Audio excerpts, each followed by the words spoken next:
Nashik police आयुक्त Sandeep Karnik, police उपायुक्त प्रशांत बच्छाव, सहाय्यक पोलीस आयुक्त डॉक्टर सीताराम कोल्हे, गुन्हे शाखा नाशिक शहर यांनी बेकायदेशीररित्या लायनॉन मांजा विक्री करणारे विक्रेत्यांवर कारवाई करण्याबाबत आदेशित केले होते। त्याच अनुषंगाने गुन्हे शाखा युनिट क्रमांक 1 नेमणुकीचे पोलीस अंमलदार राजेश राठोड यांना गुप्त बातमीदारामार्फत बातमी मिळाली की स्वामी विवेकानंद नगर मखमालाबाद नाशिक येथे 2 इसम बंदी असलेल्या लायनॉन मांजा विक्री करण्यासाठी येणार आहे। सदरची बातमी वरिष्ठ पोलीस निरीक्षक विजय ढमाळ यांना कळवून त्यांच्या मार्गदर्शनाखाली पोलीस उपनिरीक्षक चेतन श्रीवंत, पोलीस अंमलदार मिलिंद सिंग परदेशी, राजेश राठोड, राहुल पालखेडे, मुख्तार शेख, अमोल कोष्टी अशांनी मिळालेल्या बातमीच्या ठिकाणी जाऊन सापळा रचून नायलॉन मांजा विक्रीसाठी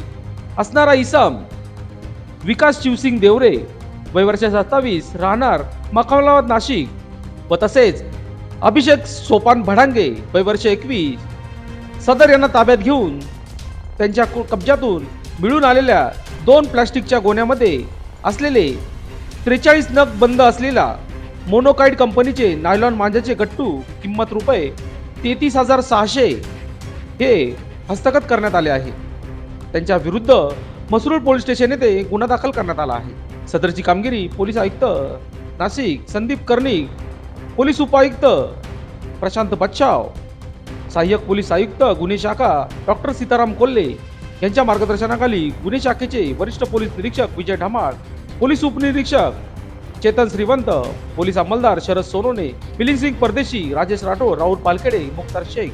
अमोल कोष्टी यांनी ही कामगिरी बजावली आहे। लोकशास्त्र न्यूजसाठी बंटी आढाव, नाशिक।